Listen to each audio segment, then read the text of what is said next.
Hello. Got my trusty sidekick here today. We're replacing a lower ball joint on our 2013 Honda Crosstour. There's not a whole lot about this online, so we figured we'd make a video and kind of show you how it's done. We actually bought a Haynes manual for this to kind of see if they had any tips and tricks. It specifically says take it to a professional mechanic. I say if you have the right tools, you can make it happen. So diving into it. Lower ball joint number on this is a K500289. That should give you everything you need. It's got the cotter pin, the castle nut, lower ball joint. Beyond your typical mechanic socket set, you want ratchets, sockets, all that good stuff. Here's some of your special tools you're going to want. Got your torque wrench, got 2 hammers, possibly a pickle fork. You're definitely going to want a press, which is in the blue box there. And then over here, just to make things easier, I've got an impact with impact sockets.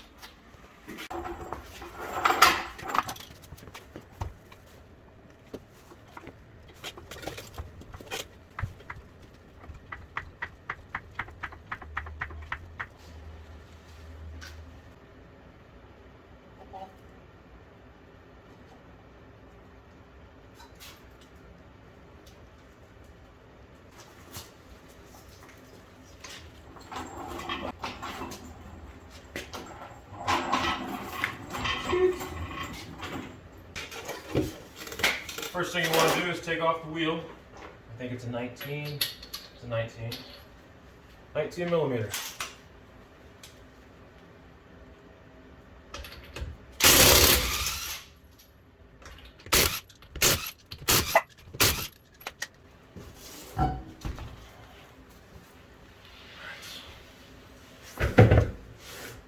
First thing you want to do is take off the brakes.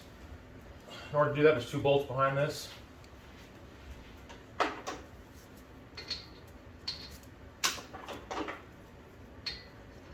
a 14 millimeter on the bolts. So in order to get these off, you're going to have to back this up 19 millimeter, and then of course 14 on the bolt.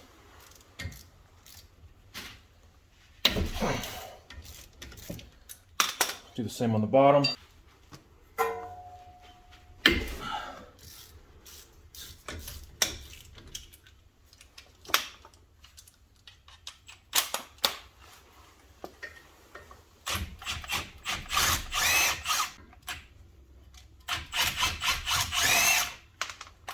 Okay. Try not to breathe brake dust.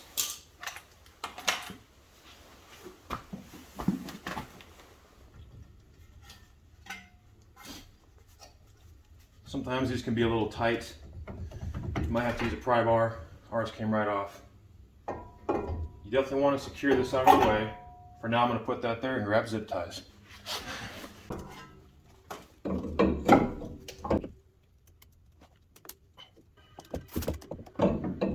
Okay, you can just hang there. Alright, so next thing you want to do is take off the ABS wire. There's a bracket right here. Take this off, and there's a bolt right here. This is the actual sensor that goes into the knuckle. Don't know if you can see that or not. Let's move this. Yep. There you go. Okay, so that guy right there. 10 mil on the bracket.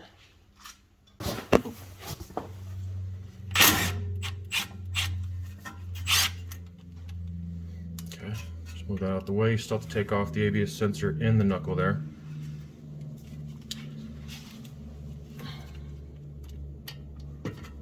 It's also a 10.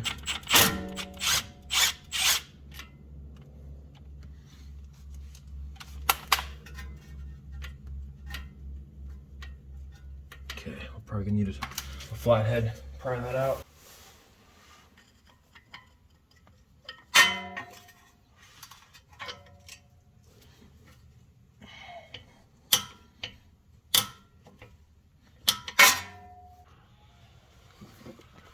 Okay, so rather than take out the ABS sensor from the knuckle, it's really in there. I don't want to mess it up. This whole line can come out. So I just unclipped it right here. This can come out. We can just pull this. The idea is you don't want to obviously break anything, and I don't want to break that, so we're just going to take it off at the connection.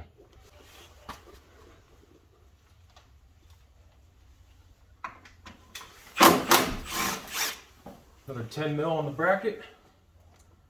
Another bracket right here. Another 10 mil. So now it's just kind of sitting there. But we can pull off the whole knuckle with this already attached. I don't have to worry about this sensor over here, which I am going to put the bolt back in. Okay, so once you get the ABS sensor wire pulled, ours is still attached to the knuckle, but we can pull it from the vehicle now. You want to pull off this tie rod. So go ahead and pull this off. You just straighten these out. Some people cut them. This one's in pretty good condition. I'm just going to pull it out as is. If you kind of push right here, you can push forward on it. Pull it out the back. You'll get new ones of these. Always never reuse these. Always use a new one.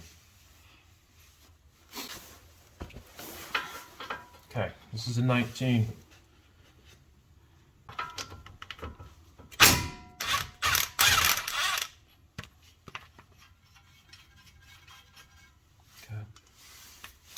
Tie rods usually pop out pretty easily, but always start with your softer tool first. Okay.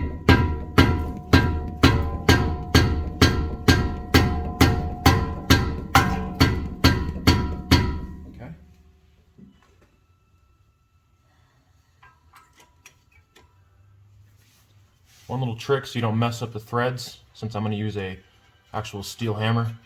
Bring this flush to the bottom. Gives you something to hit.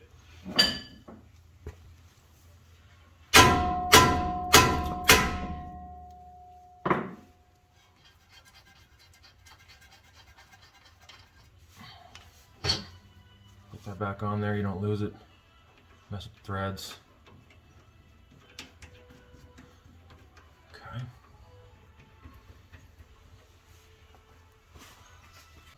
Now I'm going to take off the brake bracket. Just right here. You could do this all at once. I just took off the actual caliper. Now I'm taking off the bracket. Okay, so now that you have the tie rod off, you can move this all around, which is why I didn't touch these in the beginning. They're large bolts. A little better access. These are both 19s.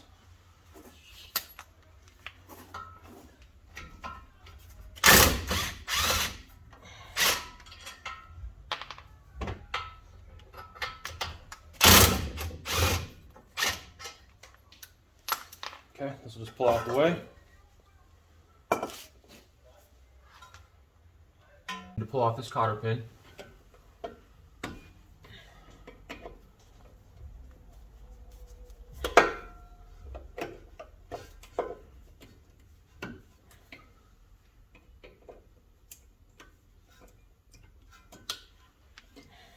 All right.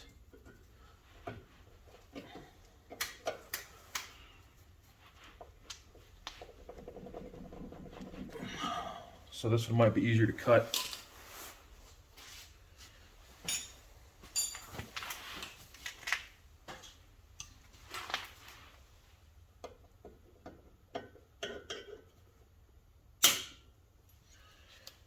Put these out of the way so they don't get dough in your tires.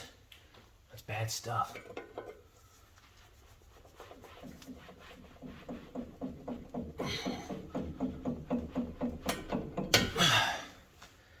Well, one half came out.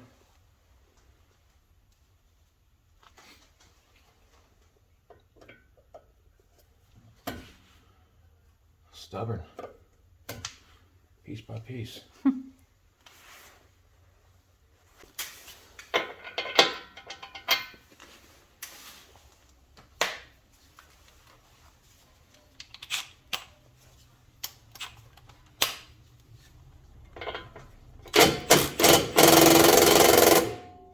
Oh. That changes things.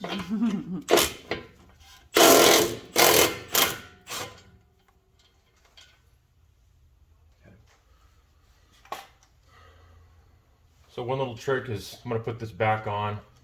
We're not going to do this just yet, but you can break this free. So when you break this free, it's going to land on the nut instead of everything just collapsing down below if you've removed everything already. Once again, start with your softest tool.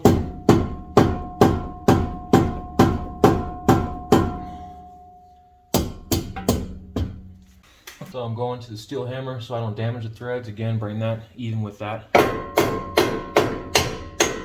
goes. The next step is going to be to take off the axle nut. You will need to pry up this piece here.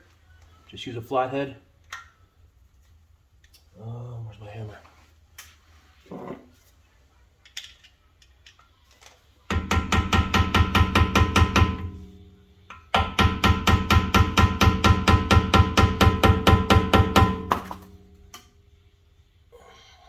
That's really on there.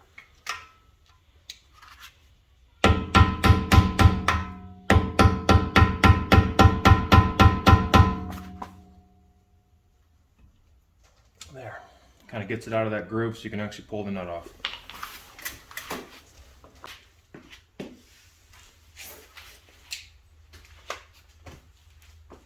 Okay.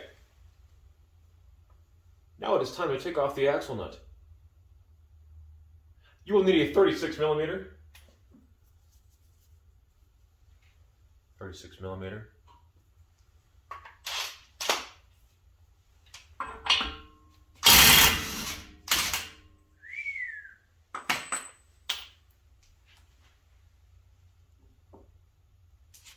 Sometimes you can hit this to kind of loosen it up a bit, but I am going to start with this one.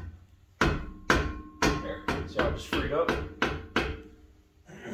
And since we already removed the bottom ball joint castle nut, and that's loose, we can pop this top one out and pull out the whole knuckle. Alright, so now we'll take off the top ball joint there. Don't let it flop forward. So be a little delicate with the axle when you pull this out.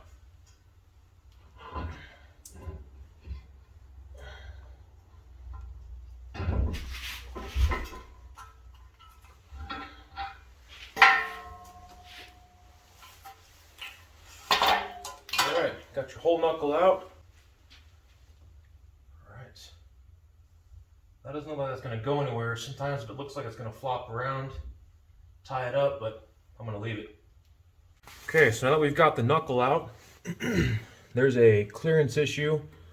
When you press on this lower ball joint, it's going to hit this ring right here. I'm not sure if that's an ABS ring or what you would call it, but it looks like the best way to get this out is to pry it out. So you've got your ABS sensor right here. Don't hit that.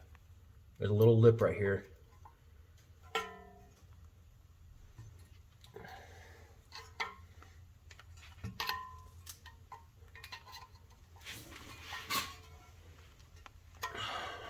In there. So we're going to go to a screwdriver on this. You don't want to pry too hard on this. You're pushing down on the bearing here, but since that's not coming out, let's try to pry it from the side here.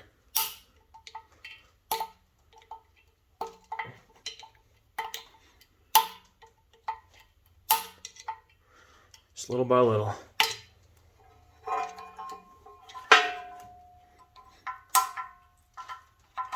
There she goes. Alright, so now to take off the lower ball joint, we did have to buy a couple of adapters. We'll link those in the description or give part numbers in the video.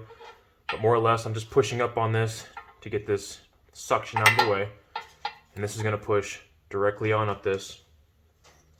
This adapter, it's cut out in the back because there's very little clearance here. If you can see, there's very little clearance on the back side of that. So this needs to sit right on the edge. Okay, so once you get this on there, come up from the bottom here, you gotta slide this adapter in.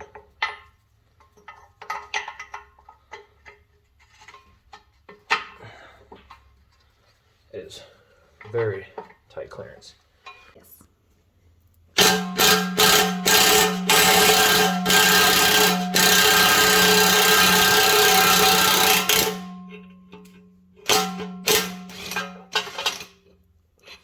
Alright, just came right out.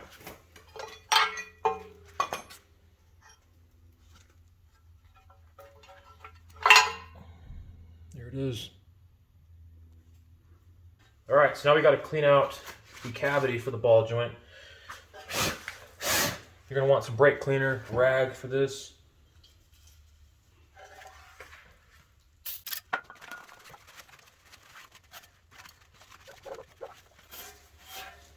We're going to go ahead and put in the new ball joint.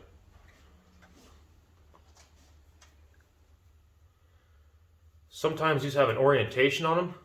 Ours does not, so it can go in whichever way you want it. Let's see the point.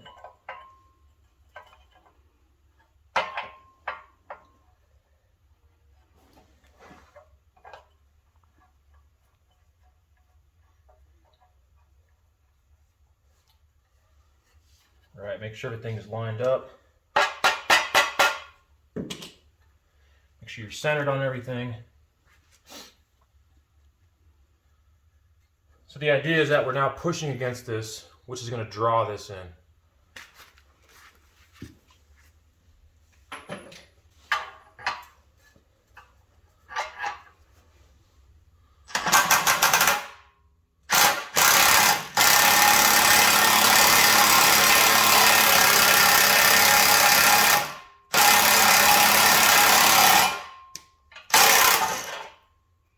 Okay.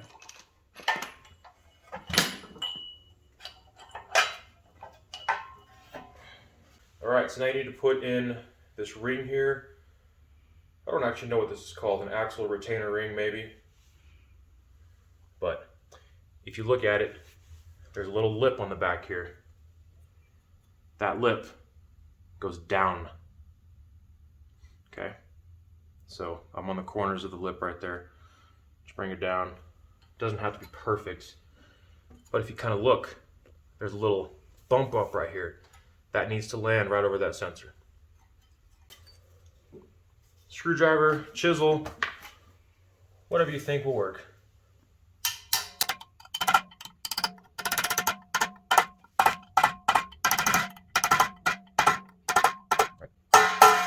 Saw all the way around. Alright, so now the next thing we need to do is put in the whole assembly. The whole knuckle and everything back in. Before you do that, lube up the splines just lightly with some wheel bearing grease. Ours still has a decent amount on the hub, so I'm not going to go crazy with this stuff.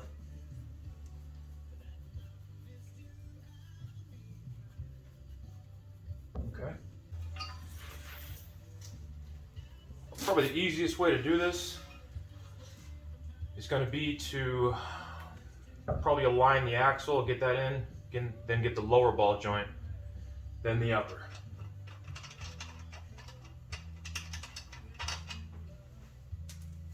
Make sure you don't have a nut or anything on your lower ball joint.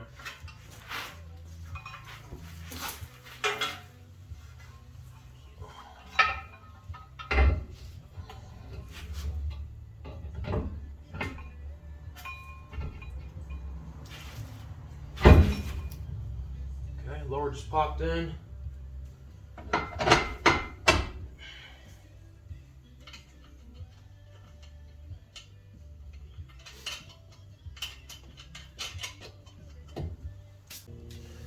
Okay, so with the lower ball joint torque specs having a range from 58 to 65 foot-pounds, that's intentional because you never want to back off a castle nut. You always want to tighten it up and align it to that window. So if you're off a little bit, always tighten it up, never loosen it. So the idea is you want to start at about 58.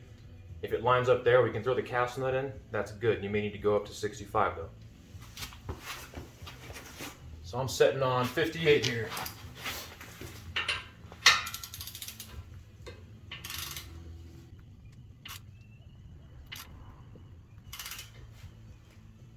Okay, so that's 58. So we hit 58 foot-pounds, and as you can tell, there's not enough room there for us to get our cotter pin in. So I'm going to hit this again. You just want to rotate it just enough.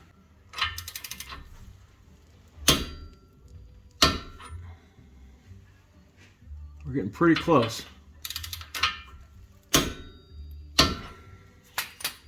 Okay. So it slides right in now. So we just need to attach this now. I find the best way.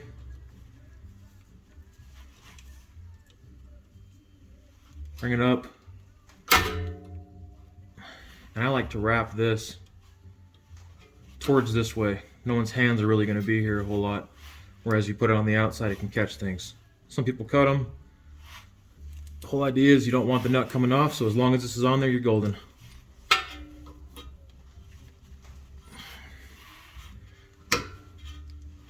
Alright. Now we need to do the upper ball joint. Alright, so coming over to the upper ball joint. Torque spec on this is 33 to 38 foot-pounds. Same as before, start at the lowest, and then sneak up on the cotter pin.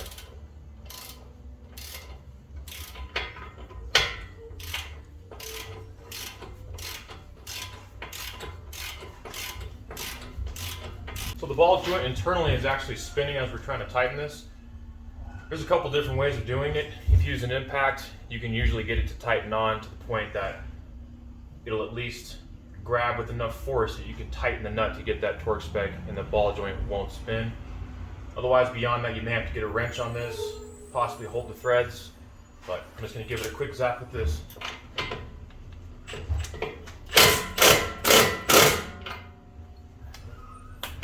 Alright, let's try to get that torque spec, 33 to 38.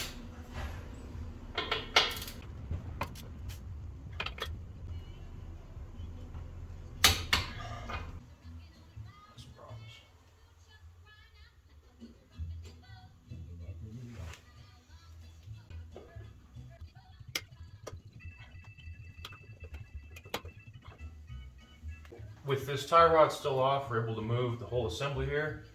That'll make it easier to get to the brake bracket bolts, which are 19s on this.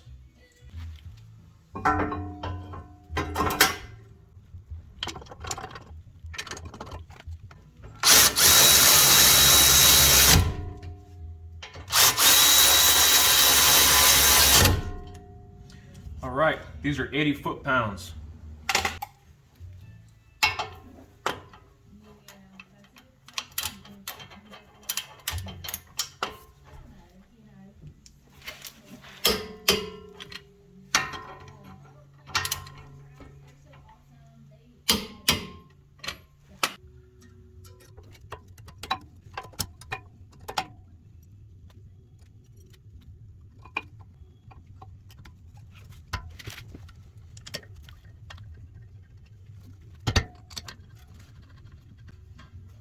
So when tightening this down, don't forget to back it up with a 19mm on the back, and this is going to be 37 foot-pounds for torque.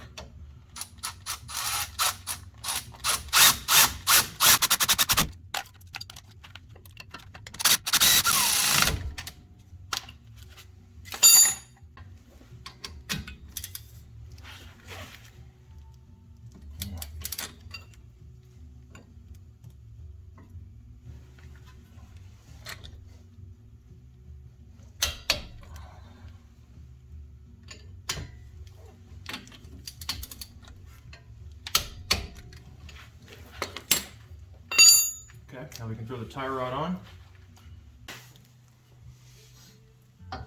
Okay, so we're going to want 40 foot-pounds on the tie rod.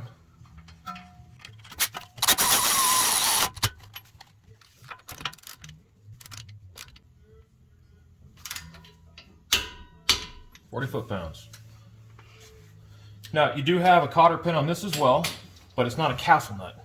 So that's why there's no range. It's just 40 foot-pounds, put in your castle nut, you're done.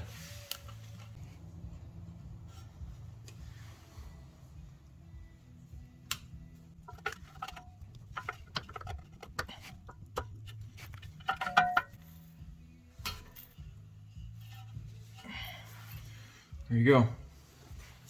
Okay, so next thing, go ahead and put the brackets on here. These are all 10 mils.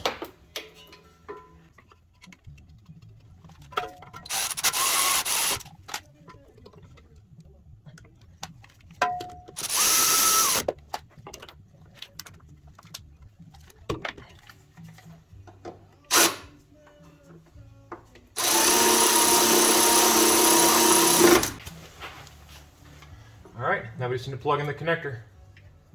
Don't forget this kind of pops into its own little spot back in there. This comes down, and that's it. Check all your lines. Make sure there's nothing kinked. Okay, now we need to put on the caliper line, the brake fluid line.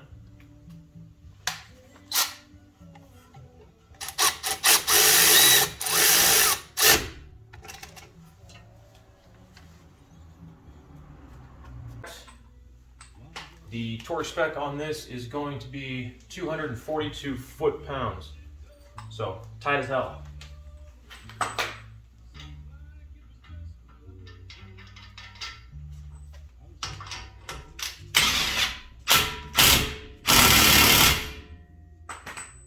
You can see where it was originally staked down.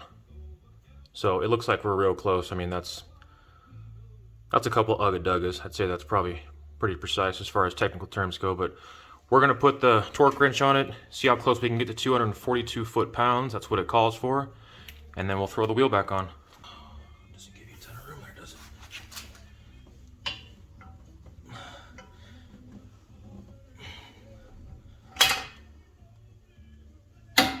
Well, she's right on it anyway. Okay, so once you have it torqued down, you gotta restake this on here, put it into that groove.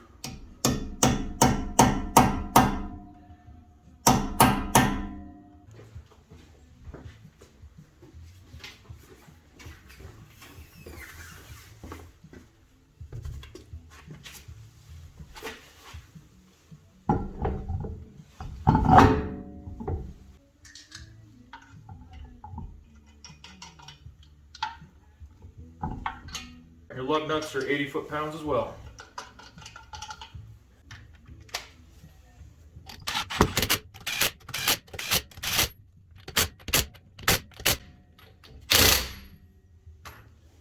Well, there you have it. Back on the ground. We just took her for a test drive. We don't have any more clunking or squealing when turning. Those were our symptoms. Basically, you'd go over a bump. It could be a moderately sized to large bump and you'd hear a big old clunk. And then when we would be going slow or even just in our driveway, you can turn the steering wheel left or right, you'd hear a bunch of squealing going on. So both of those are gone. That's pretty much it. Let us know if there's anything else you want to see. Again, you know, there wasn't a whole lot of information online about these Crosstours, especially ball joints. The manual itself, which this is junk, don't buy it.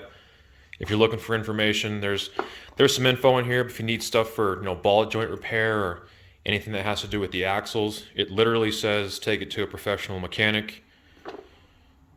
Again, I don't understand that. I mean, if you have the tools and you're willing to dive in, you'd be surprised what you can do. So, thanks again. Hopefully this helps you in some way. Take care.